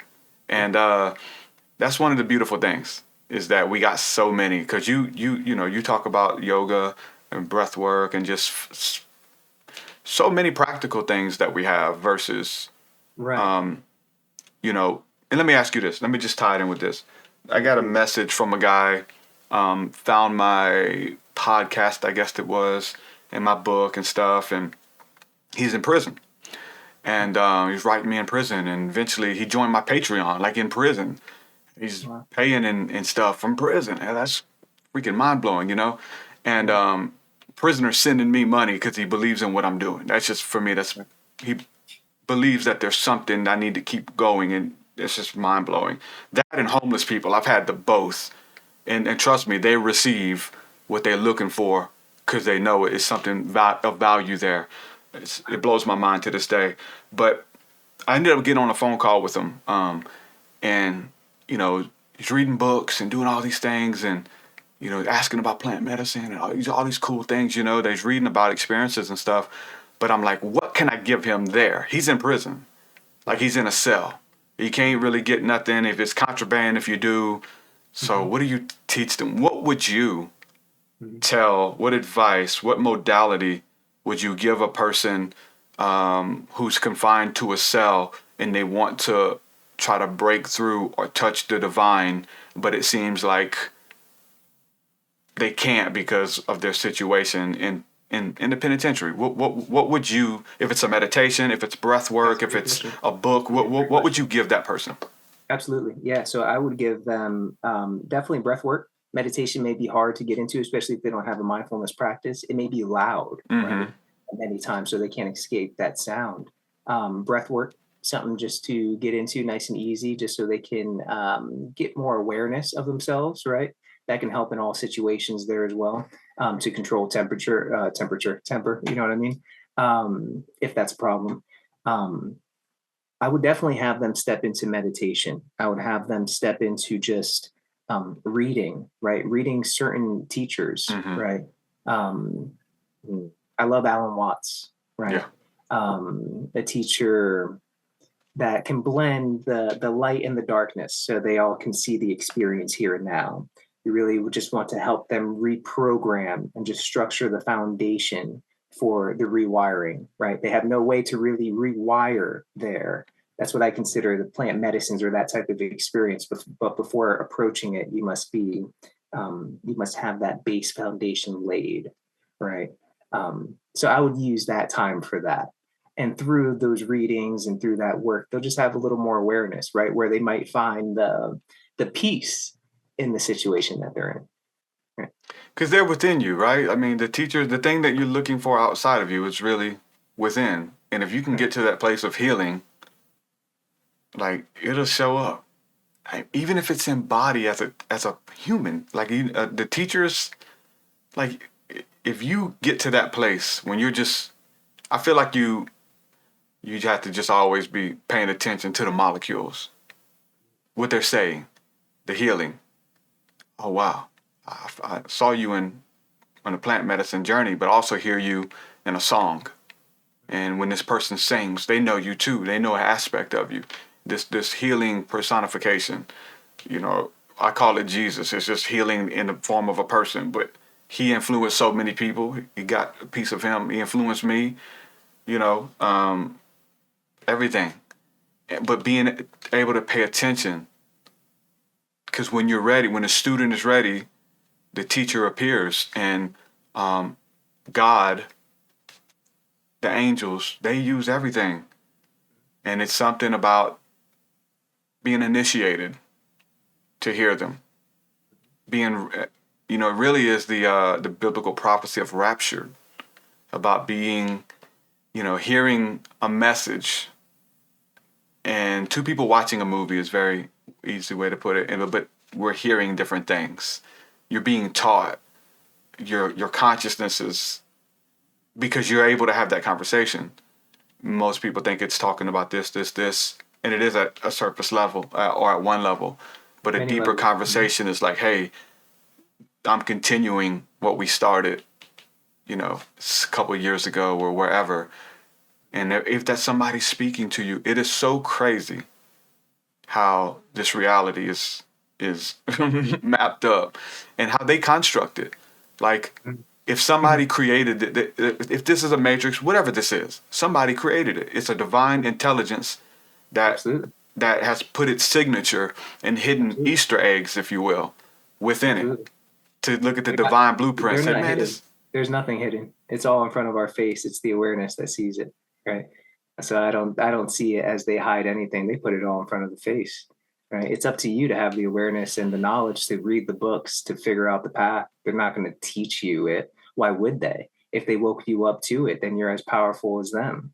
And once they find that, once the people wake up to it, the ones that come out and start squealing about it to wake up everyone or to save the world, doesn't fully understand that the world is perfect how it is. This is all Christ. This is all God consciousness. So once you awaken, you just know how to play the game. So you can wear that mask and you can be here and now, and you can be fully grounded. To answer that other previous Jesus complex or God complex you're speaking. Well, it ties in but I want to ask you too, because like it ties in of why you said this place is perfect like it is. You know, we want to change it and overcome and vote, and you know, why are they lying? Why are they hiding? It's only hiding. It's only hidden until you find it, until you know it's. And then maybe there. They know something we don't. Right. For sure. Maybe there is something greater to this, what if this was, they've already proven the math and everything, which proves to me basics, common sense, that it is a matrix. And then you start to figure out, okay, well, what created this? Is this all AI? Is this just like a machine that we are? And what created it? And obviously our consciousnesses are trapped in it. And what is that? Why is that? Yeah. Are we slaves of some sort for some reason? What is this really? That's it. It gets out of this world, right? I truly believe no man can trap man the way man has. Yeah, we're good at that. It's set up that way. You know, it's a process. You know, it's a sorting place. It seems like, and everything you said, even about, you know, hiding things from you. Like, no, there's a reason. Like, there's a reason you don't give a baby a gun. You know what I'm saying? I'm in the South, and a lot of people hunt, and a lot of kids have guns. They can't use them themselves. The parents buy it and they put it up, and they take them and teach them how to use it. You don't just give it to them, or even the car keys to their car, or the home. All of it's going to be passed down. But when do you get it? Is when you show that you're ready. You know, when the student is ready, when you come of age, and not just you're old, but you show that you're responsible and you're not going to hurt yourself or hurt others. I totally see this realm as at least one aspect of it being that. And there's a lot of things that kind of come into play for sure, because I think there's many, you say, dimensions or realms that overlap too. But what do you think is, what's the meaning? If this is a school, to prepare you for what? You know, is this a jump pad? Is this a place that you know lets you know if is an ascension a part of this? Is it coming back and doing it again and evolving the planet? Is it being able to go to become an angel, to become a golden teacher? Like all of that probably. Yeah, that's what I believe. All of it and more. That's a great question, man. Yeah, it's probably all of that and more. Yeah. And you know, this is just all my idea of it. I know nothing. Mm-hmm. I feel, you know, we are here in a creation of some sort, and we're part of it. And this creation, why we're here, I don't know. I see it as we are in some type of thing that I don't want to sound dark and gloomy. You're right. No, go ahead. It's taking a long time to get the words out. No, we can. But I feel like we're in some type of great game that's being played. A great machine, I feel like whereas if our consciousness is being used to collect data, and these great beings, or the gods, if you will, that created all of this is really collecting data so they know how to do the same to many other worlds. I think it's something much bigger that's happening, and a few are starting to wake up in this game to see the larger game that's being played, and just to kind of fight back in creative ways to learn laws of power from history, to see where the others fell short, to learn and to apply. Yeah. That's what I feel. No. I don't know more than that. I don't know more than that. Karma. I feel karma is something that's real. Yeah. But if we come back, I feel we may come back, but maybe as the ant, maybe as the cat, maybe as that's one thing in the that you killed, right, when you were camping. Like that was you, bro, and you're gonna live that experience. Watch. Oh, for sure. To some degree, like, or you get rewarded, for the good that you've done, or both, and it tallies up. The karma tallies up. Hey, man, when they say 51% good is all you need to be, is what some of the woo-woo folks say. And I kind of believe some of that. I want to be way more than 50%, you know what I'm saying? But,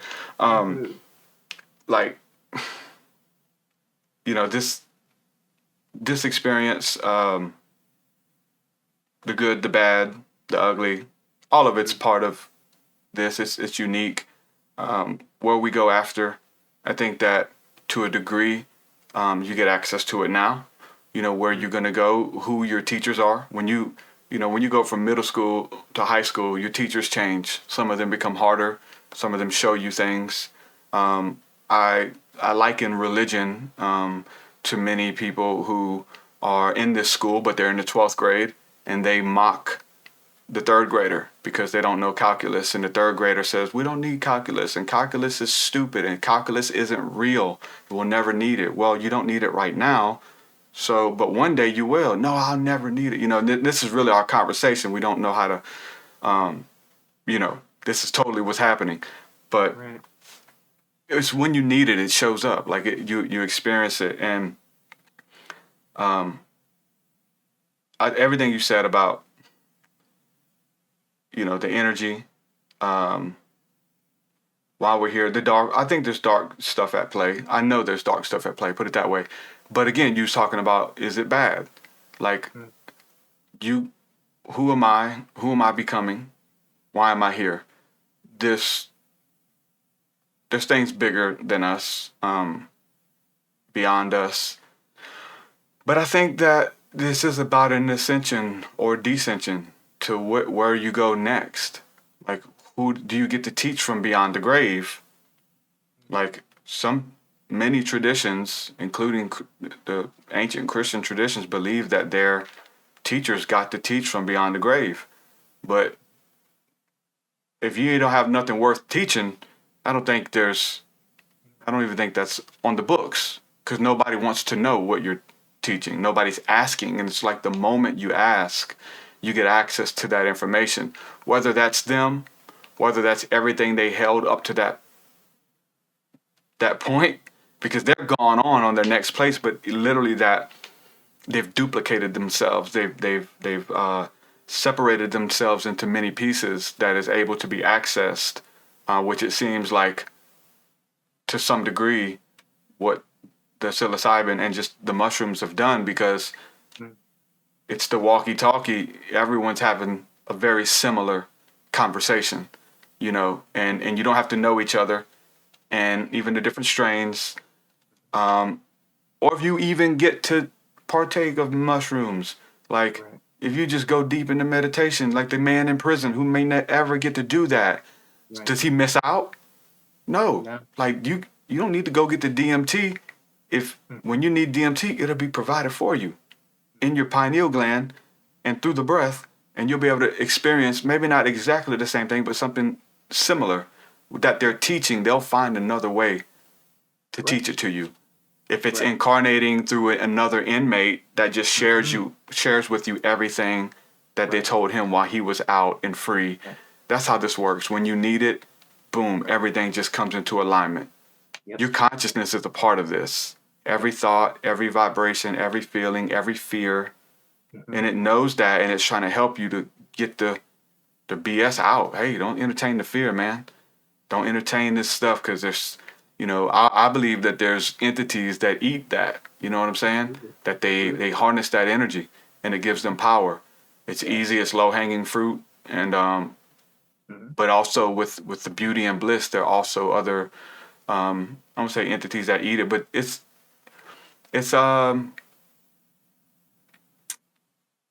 currency.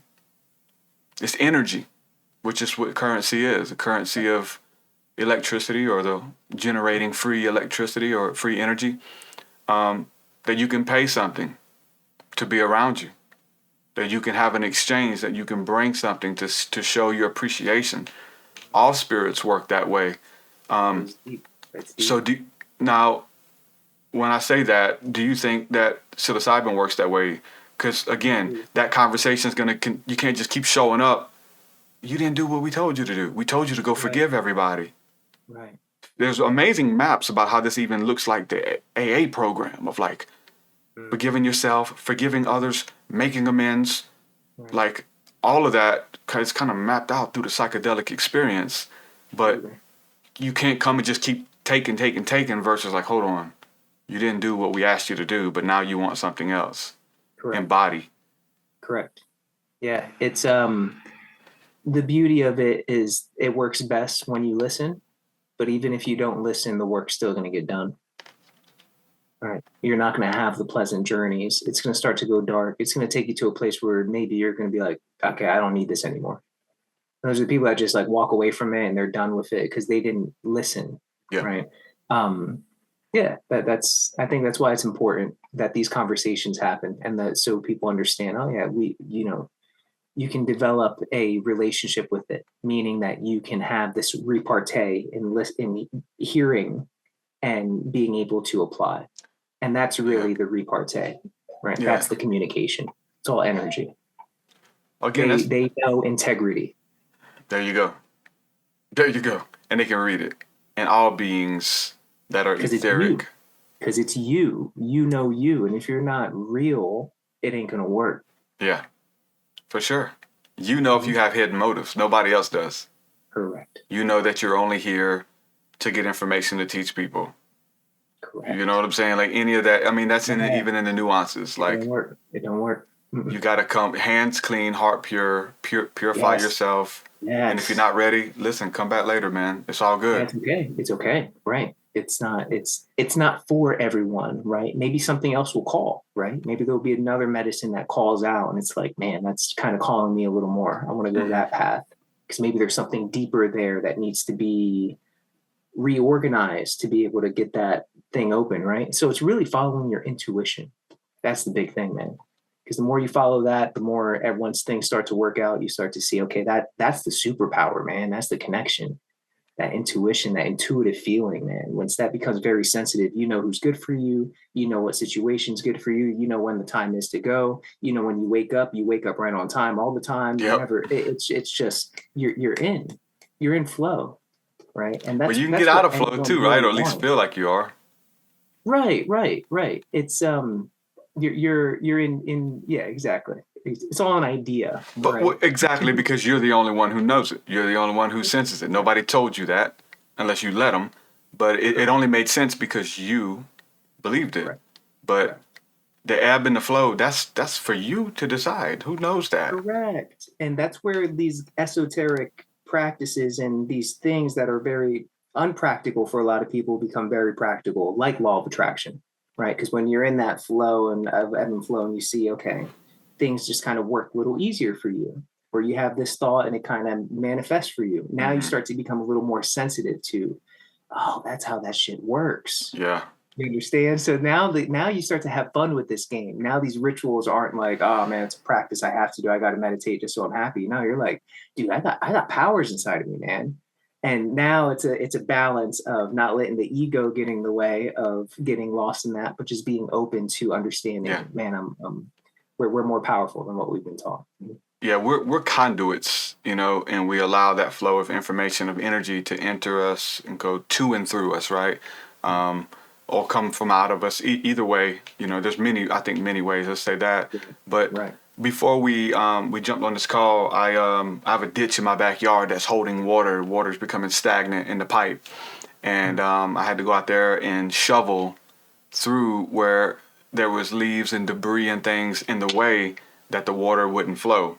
So when it we come to this place where we feel like we're out of flow or we're out of sync because maybe synchronicities were happening, maybe we're having, all of these divine encounters. And when you're in that, and then when it kind of stops, like, oh man, Right. what'd I do? But you know what you did wrong, or what you didn't.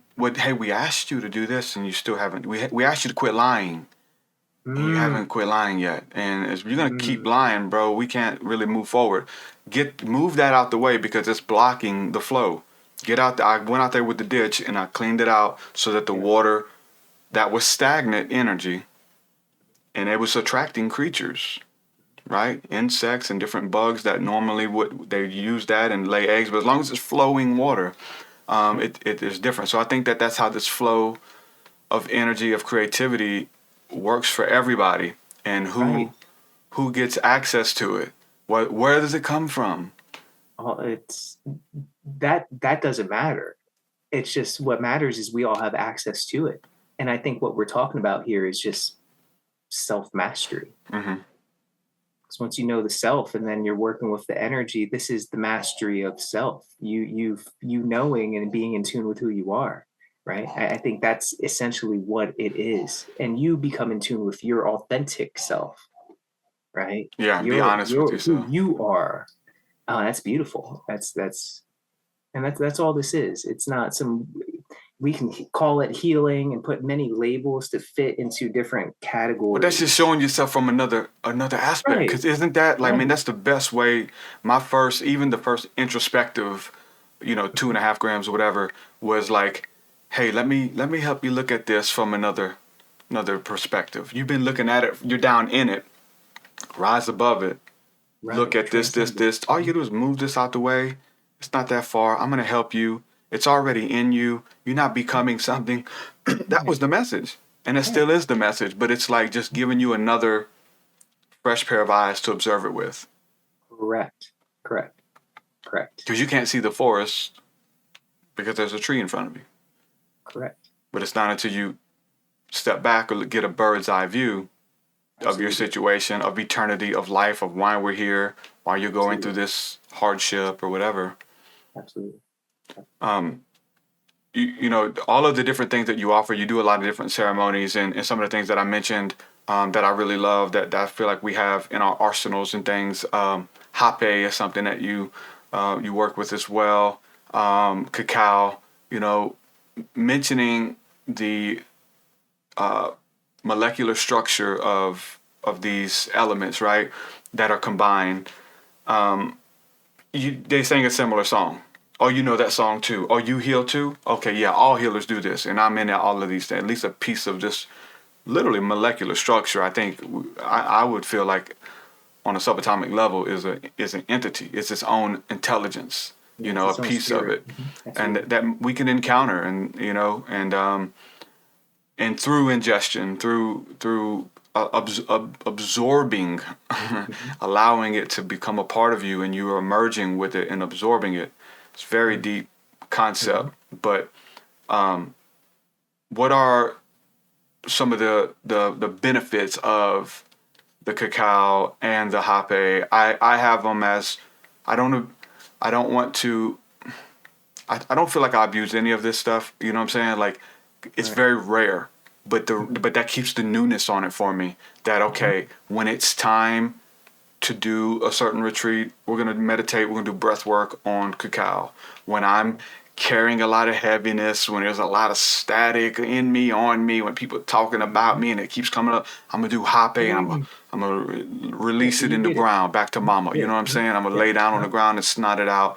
And I have these different modalities that I can go to. Right. Talk about your experience with, those two in particular. Yeah, absolutely. Yeah, same type of approach.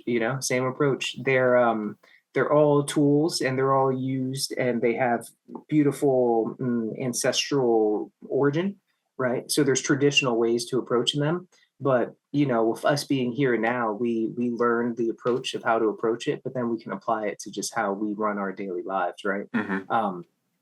Cacao, beautiful for opening up the heart, right? Nice heart open, very gentle. Can be cleansing too, right? At the right dosages.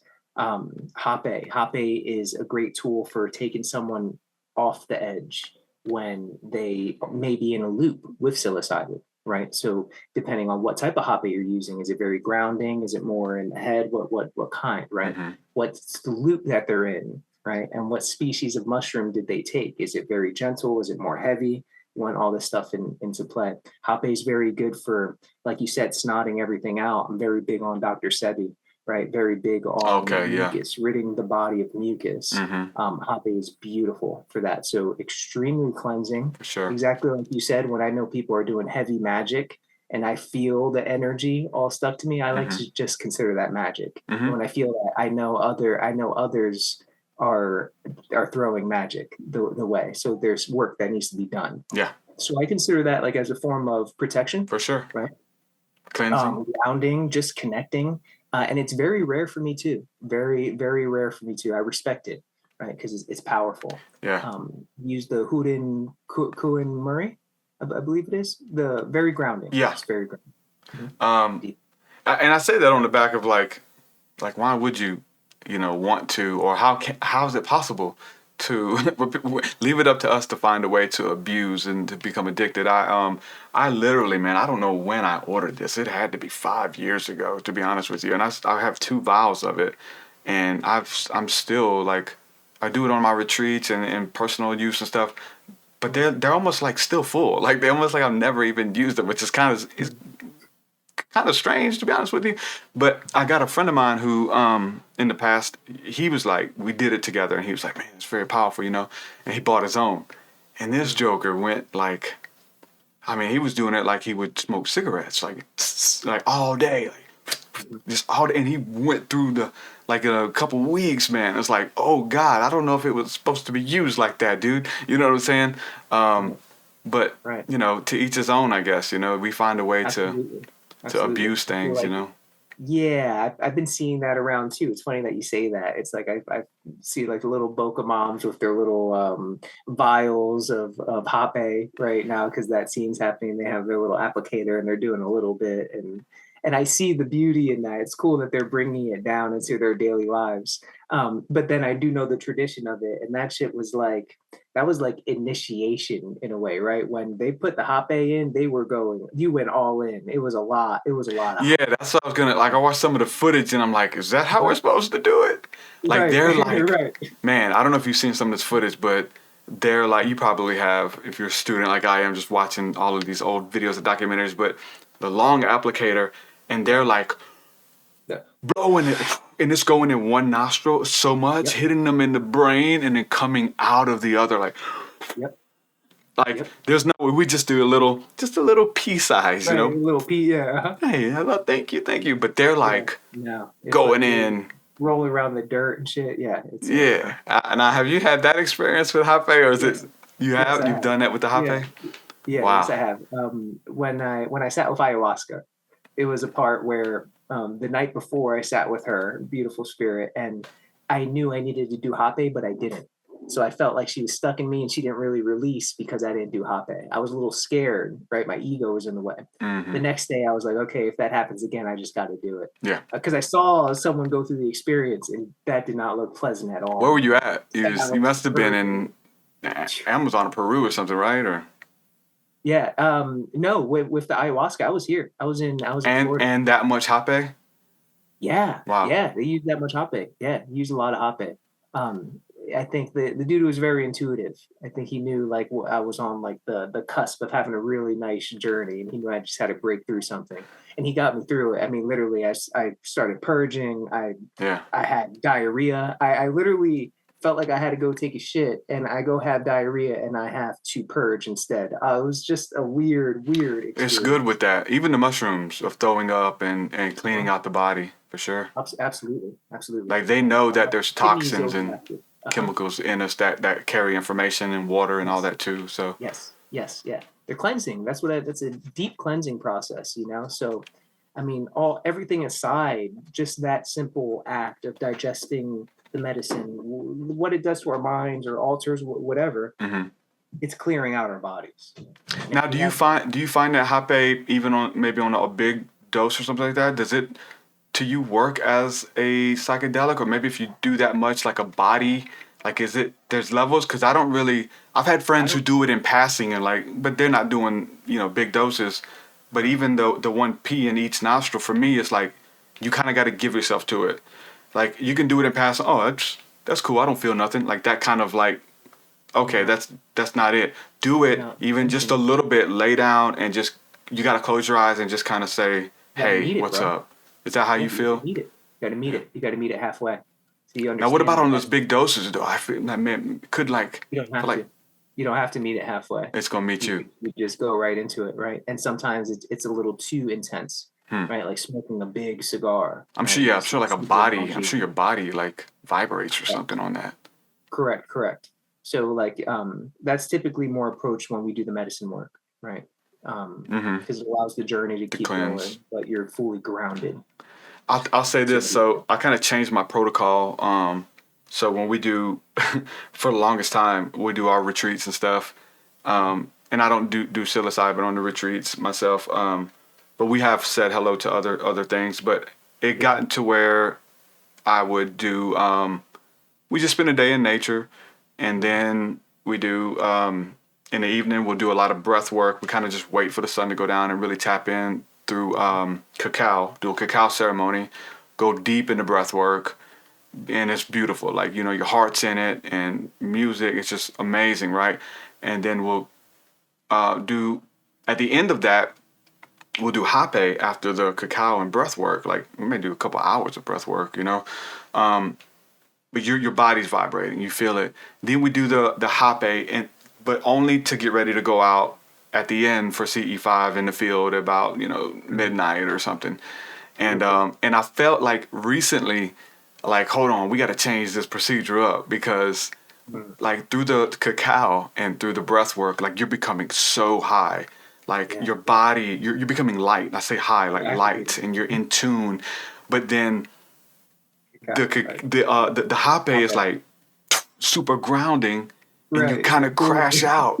And it wasn't until recently that we went in really deep and then do the hape, and it's like, oh, I kind of feel weird now. This is very... And now we're going to go out and do the CE5 stuff. But I was like, hold on, I'm going to have to change this procedure up because we got really high energy, high frequency.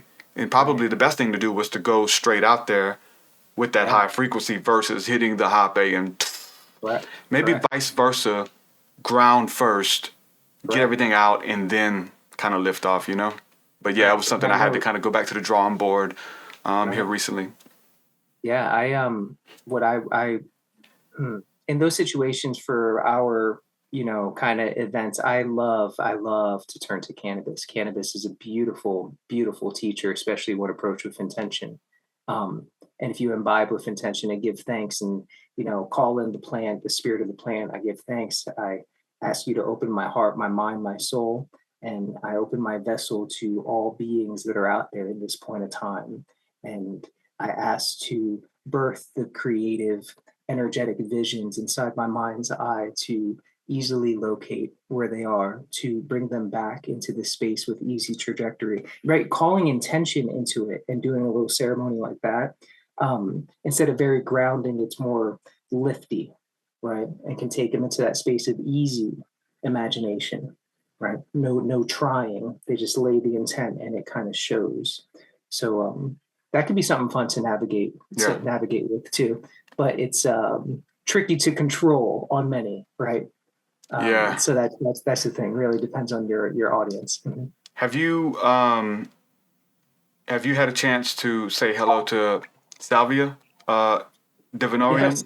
Yes. But particularly, you're laughing, and a lot of people laugh. No, don't do it. Right? You're laughing, but particularly the leaves. Let me say that the leaves. Have you had a chance to say hello that way through ingesting, chewing the leaves? To chewing the leaves, no. I've never experienced that. And salvia is something that I've really wanted to experience and play with more. Tried it once, just smoking out of a bong, because friends were like, hey, videos, yeah. And it was very intense. I don't know what I was doing, but I started crawling around and was drooling from my mouth, cracking up. Yeah. And then I came back to myself. I was like, what am I doing? Yeah. And I had no control. Like my arms kept moving. I was literally crawling and I wasn't doing it. a really funny experience. But yeah, I've never You've seen the experienced. documentaries and the research behind the chewing though. Have you watched any of those of like? No. Oh, Please really? elaborate a little more. No, it's just definitely a slower because it's like it seems I've never done it, but I've watched all the crazy videos and it's heard stories from people who are like, yeah, don't do it, you'll piss yourself. I mean, all kind of stuff. And it's like, yeah, there was nothing spiritual about it. But then I watched those documentaries. The BBC has a great one, and it is more like chewing on it and just slowly coming in tune with nature, feeling connected to the tree, feeling connected with the people around you. Like, or it's a really seemingly beautiful experience that now even when I talk about it, people are like, no, don't do it. I'm like, wait, no. Watch this documentary. There's so many on this of like chewing it. And if you know if it's illegal, Schedule 1, there's probably something to it, right? That they don't want you knowing, because you probably don't want to return to the warehouse job Monday morning. You probably won't, those kind of things. But yeah, I didn't know if you had a chance, but check out those documentaries. The BBC has one. It's an older one, but there's several. Hamilton Morris, Hamilton's Pharmacopoeia, he went to Mexico. And he's with, I would say, a shamanic healer, a medicine woman in Mexico, and she's just giving him these big leaves that he's rolling up and eating, and he's explaining, because he's a student and he's a researcher, he's explaining what he's seeing and what he's feeling. Obviously, it's set and setting. This lady here is fanning and praying over him, that God would receive him, cleanse him, and it just looks like this beautiful ceremony while he's doing it. So those two things I would definitely, I want to come see you anyway, but if you was able to provide something like that, I want that to be available in the States. And there's so many people who are able, I mean, they're working with different plants, you know what I'm saying? And, but that's one that I'm like, I want to experience, while I'm here, But check it out. Yeah, absolutely. Salvia I will. divinorum. That brings me back to another thing. I remember watching Terence McKenna, and he was speaking about Salvia divinorum and just talking about how it's the most powerful psychedelic that many have yet to truly understand what it is. And he's like, it's something that if I had more time, I would go deeply into, but no one has yet to go deeply into it and to figure it out and pave the landscape for people to actually approach it. Because I'm sure there probably is a way to navigate it. There probably is a way to smoke it and to get to a space that can be duplicatable or a protocol. Or maybe burn it as an incense and just be in the room with it. You know what I'm saying? Instead of like, kind of thing. Correct. Yeah. Correct. But we need more of those investigators, and McKenna was totally that, and I just hate that one gets a bad rap because of the internet and because of people abusing it, I would say, and getting extract and combining it.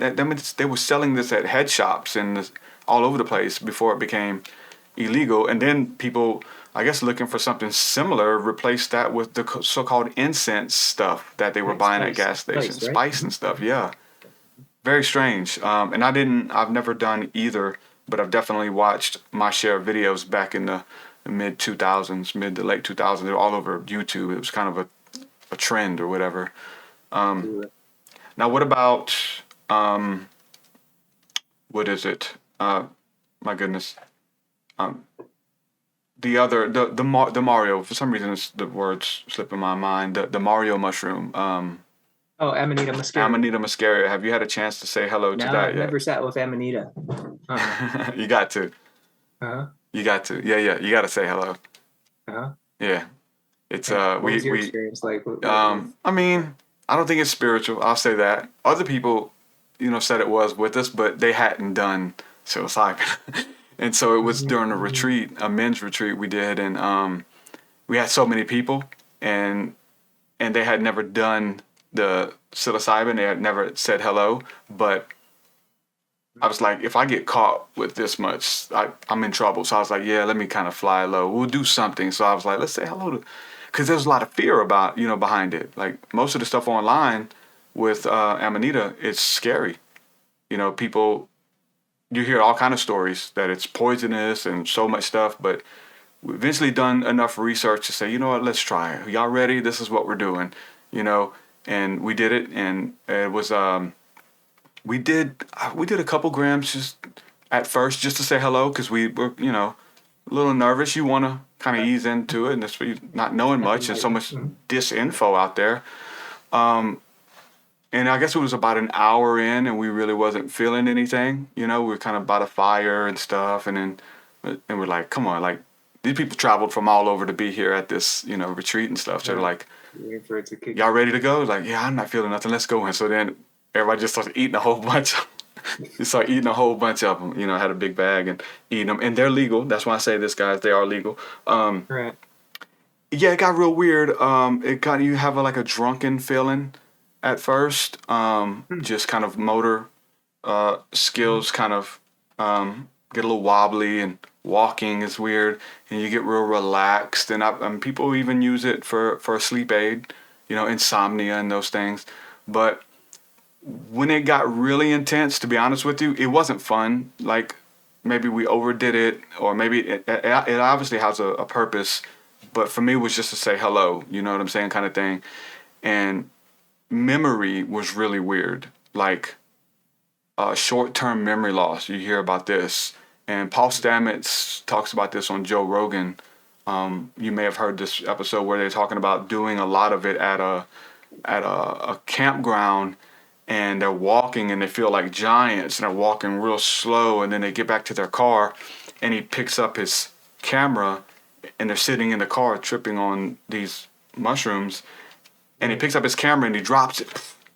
He picks it up and he drops it again, and he's like stuck on this loop of dropping his camera. His mind says, pick the camera up. So he picks it up, he drops it again, the mind's pick it up. And so you're stuck, and he's like, I don't know how long we sat there, you know, dropping, but my camera was demolished after just sitting in the car. And I don't know if we dropped it for, you know, twice, 40 times, or 1,000. And so going into it, like that night, we were trying to go to sleep, and I remember laying in bed and having the idea, hey, fluff the pillow. You know, pillow feels weird, fluff it. And then roll over. Hey, fluff the pillow. The pillow's uncomfortable. And so my language is the same. I don't know if I fluffed it 3 times or for an hour, you know what I'm saying, of this loop, Right. because it had that weird feeling. But yeah, but it's definitely worth saying hello. You know what I'm saying? That kind of thing. And That sounds very interesting. maybe even doing it earlier during the day or something, versus we were doing it, you know, at night. And sometimes you can't go to sleep on, your mind's just, close your eyes, and it's just like, you're kind of subject to whatever is there. And sometimes that can be overwhelming. Absolutely. Cogs and machines and spiders and stuff, like, oh God, open your eyes, buddy. Don't go to sleep yet. Let's go talk about something else, you know. Just changing the setting, you know, changes a lot of stuff. But Yeah. but I think it's worth saying hello. Just saying, hey, my name is, and that's what I tell people. Yeah, Hey, exactly. that's what we're doing. Yeah, With, exactly. hey, my name's Derek. What's going on? How's it doing? Right. But it's to kill the, you know, the fear of, and maybe you're still scared of it. I'm not, definitely, you know what I'm saying? It has its purpose of just doing a little bit, maybe even microdosing as a sleep aid. You need Absolutely. sleep? This is what I do. This is the only thing I do. Take too much Robitussin? Same thing. Like, people abuse whatever they can. And Absolutely. but Absolutely. what else is there that that is part of your regimen, or you have in your, I want to say, your arsenal, that you can tap into when needed, that you find very beautiful? That's a great question.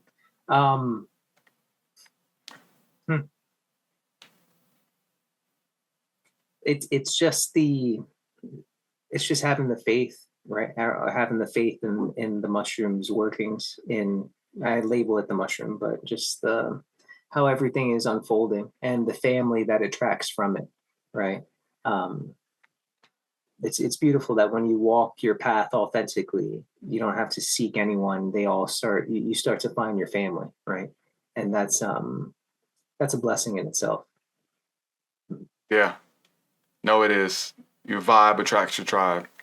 Absolutely. Like, the energy you put out, what you're looking for is looking for you, because it's literally inside of you, and whatever you need shows up. Whatever you need shows up to you, and if it doesn't, become that, because there's this strong sense of what the collective needs. And I've said this, and I continue to say it. The only thing, the avatar person that I'm reaching in the audience, the compassion, like, I'm still talking to the younger version of myself, who's going through this awakening, who is a young Christian, who you go tell them people, you're possessed by demons, that, astrology's demonic, mushrooms are demonic, aliens are, everything's demonic, and I'm in that realm, but feeling called deeper and not having anyone to talk to, and looking to podcasts like this. And so even today, like, I look into the camera and I try to ask questions that I know the younger me, not the younger Stacy, the younger Jeremy, whoever, the younger me wants to know. And I'm the conduit between you and the younger version of myself. You know what I'm saying? Because I know what I needed, and I had have some great questions. And that's how you remain a student, man. Absolutely. And it's just so beautiful to be able to provide that, man. Let people know where they can go to check out your work and about your retreats and stuff. Do you do these one-on-one? Do you do big group retreats? How do you work those, and when's the next ones you got coming up? Yeah, that's a great question. So we have many. We have one every month. We're in Portugal as well as Jamaica, but we operate in the States and Oregon, so everything's legal above board. But yeah, all retreats are typically one-on-one. I like to work specifically with the individual to guarantee whatever they're looking to get out of the experience, right? So we don't work with everyone. We work with those who have been in the shit and they're sick and tired of being there. They're humble enough to know that they know nothing, but they're willing to find something in that nothing. And if that's the individual, then we typically like to go deep with them, and we teach them the protocol. But yeah, you can find me on www.finallydetached.com. That's where you can check out the work. You can put your information in if you're interested, and we can schedule a call, and we'll just go ahead and shoot the shit and see what your journey's been like and what you're looking to really approach and get out of the next phase of what you're living, what this experience is, right? And if things sound good and if it's a right fit, then we can move from there. Heck yeah. And I'll put your links and everything in the show notes and in the description, man. Before we go, there's a show we've been watching. My wife loves the video game, but The Last of Us. Are you familiar with that show and concept? Yeah. Have you been watching it at all, or? No, I haven't been watching it, but I heard the connection of the mushrooms or the fungus that's like the zombie fungus, right? So it's very funny. I'm starting to see that now. This whole idea of fungus infecting humanity is starting to be positioned, and it's funny how that's being positioned as the mushroom is kind of telling to teach people how to have a relationship with it. Right. So it's kind of like that dichotomy of what you just explained, like people are still seeing it as, oh, it's demonic, when really it's like this whole paradigm that's been in place to keep you from accessing it. Yeah. Like this could happen, and stay away just in case, But I think what you said was deep, was, just the simple fact that the aliens aren't out there, they're in here. Like, once you establish connection in here, you'll see them everywhere. Like, as above, so below. As within. So without. Also without. You'll see them in every religion. You'll see them in every avatar. You see them in every movie. You see their fingerprint.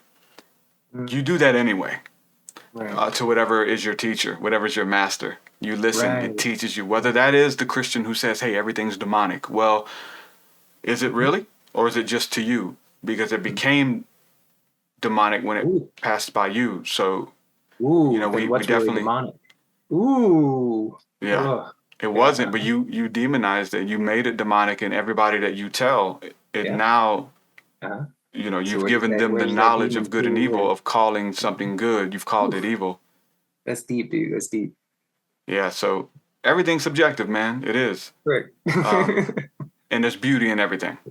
Correct. Especially in this. And so Man, champion healing no matter where it comes from. There's a lot of Christians who listen to this, people who are in church, people who are asking questions. Man, I tell you that, you know, it was on record that Billy Graham and his staff would visit Paul Stamets and others who were teaching on mushrooms and doing ceremonies that they could never tell anybody. You know, and like you mentioned, like you've kind of earlier in times past had to wear masks and stuff, and you couldn't really be associated. And trust me, one of the reasons that I'm talking about it and my podcast is as, you know, successful as it is I did it early in a group of people who wouldn't talk about it because of association. But it's like, hold on, if this is if this champions healing, it's good. And I am doing a disservice if I hide this from people because I'm scared of what they're going to think of me or the boss and listen, you got to count the cost though. You do have to count the cost. Is it worth it?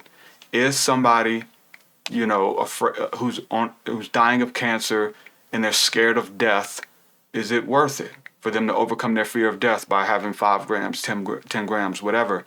And if it's not, keep it to yourself.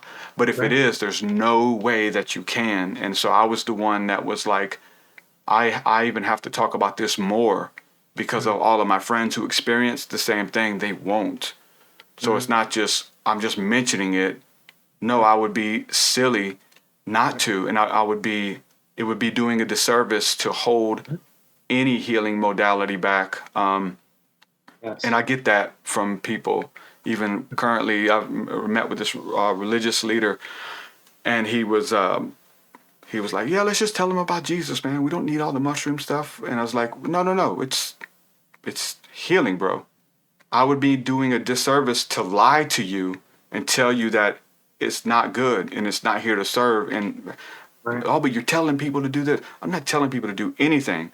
I'm telling you my story and my relationship. This is my truth. Your truth, you haven't experienced that. Oh, yeah, I did when I was young. I'm not talking about that when you were younger. I'm talking about wherever the Bible says every good and perfect gift comes from the Father above. And to me, healing, in no matter what form it comes in, is a good and perfect gift, man. So listen, embody that, take that with you, breathe it in. Enjoyed it, brother. Thanks so much for hanging out. We'll have to do it again, dude. Want to hook up with you. Absolutely, bro. Absolutely, man. Appreciate Thank you so much, dude. Have a good evening. Thank you. Your will so much higher than mine, so much higher than mine. Your thoughts so much deeper than mine, so much deeper than mine. Well, that does it for this episode, folks. To hear more episodes of the TruthSeekah Podcast, head over to TruthSeekah.com. And if you're wanting to support the show and get rewards, go to our Patreon page at patreon.com/TruthSeekah.